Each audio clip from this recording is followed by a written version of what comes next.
my. Sure, that's creating a beautiful style.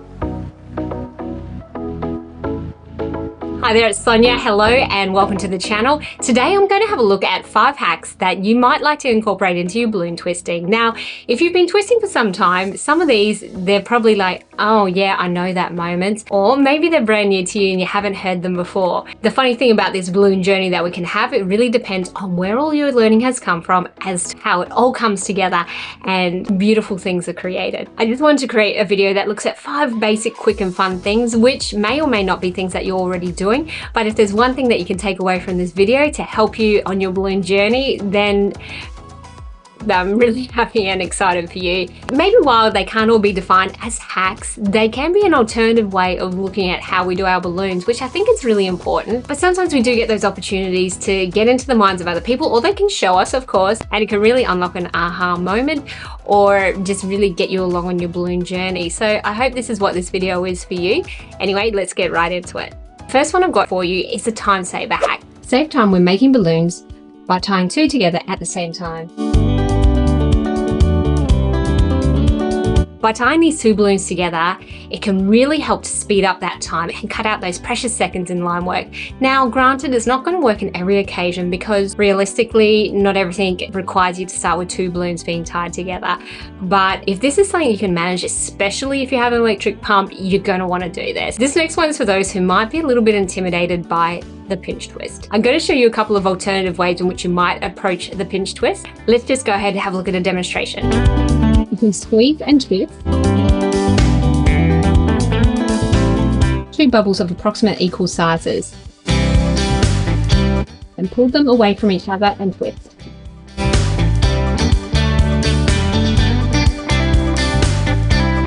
Doing your pinch twist in this way can really help go a long way in reducing poppage from happening, which is always winning. Sometimes your pinch twists are not going to be an opposing balloon of 2 different colors. Let's say this balloon needs 2 pinch twists. So what we're going to do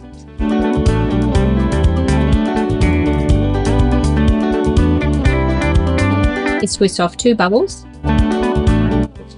bring them together,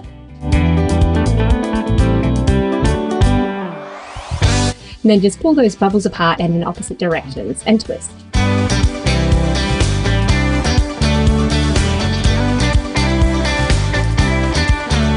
Let's have a look at one more way. Go ahead and you can twist 1 pinch twist. To make your second one, you're going to go a bit different. Instead of actively working to pull and twist this balloon, bring this joint here in towards this one and gently twist the balloon around it.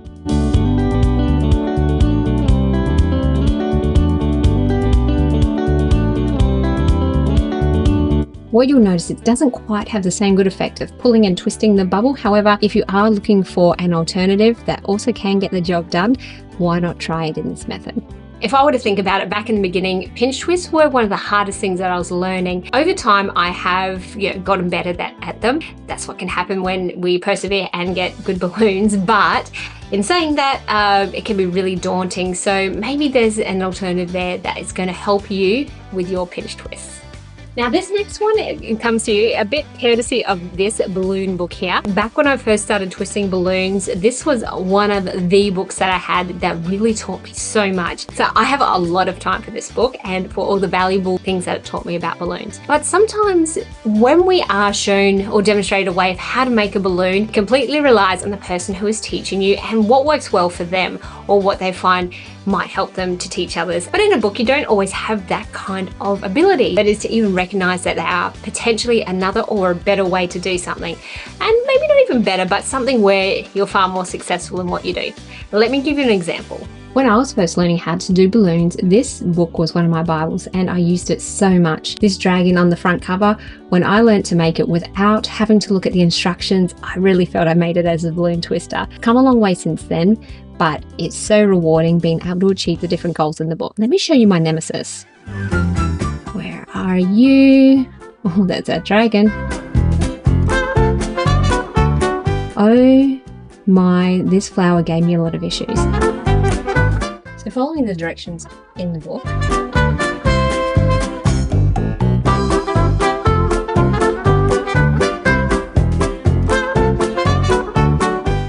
have something that looks like this.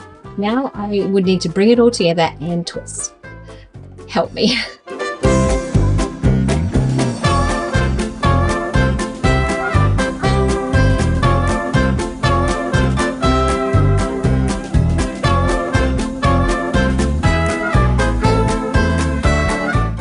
That was a bit of a struggle, but I did get there, so that's great news. So the instructions can and do work.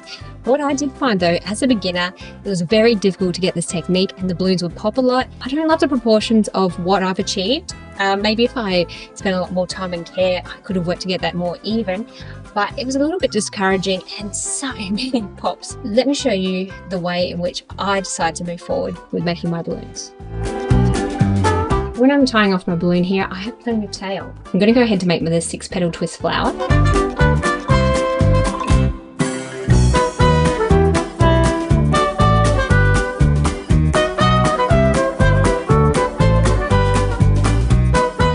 So this is giving me a 5-petal flower, but let's continue to have the 6-petal flower.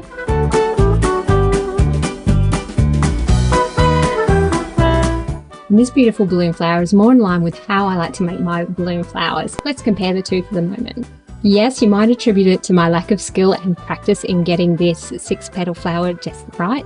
However, I really love the proportion and style of this smaller balloon.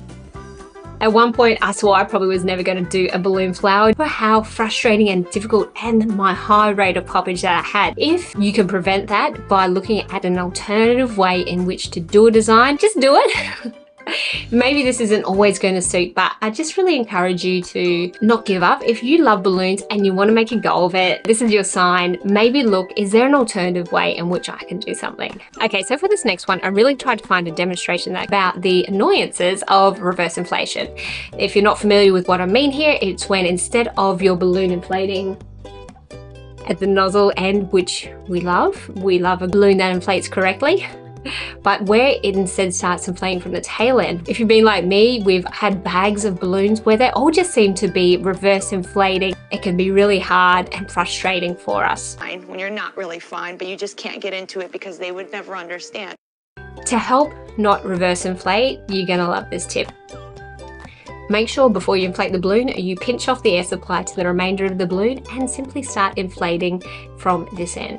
And as the air starts to come through, so the idea is, as you continue, just make sure you try and keep a bit more control on the air at this end of the balloon. So as you twist, we can try to keep or encourage the air more in towards this way as you go. Maybe tucking it under your arm can help you to achieve that. Let me know if you'd like to see more detailed video on that. Okay, my 5th and final one is just one for a little bit of fun because, you know, why not? We're all about fun here. Well, we try to be.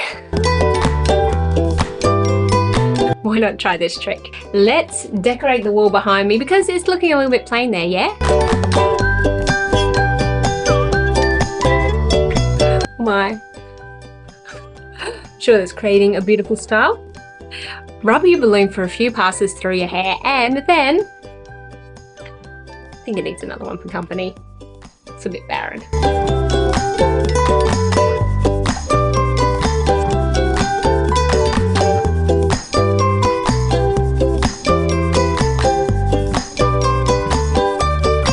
Have a little bit of fun there, but there is a bit of a caveat to that because you know what, a twisted balloon I really can't get to set there, so this is more just for those fun balloons which are easy to inflate and not be twisted.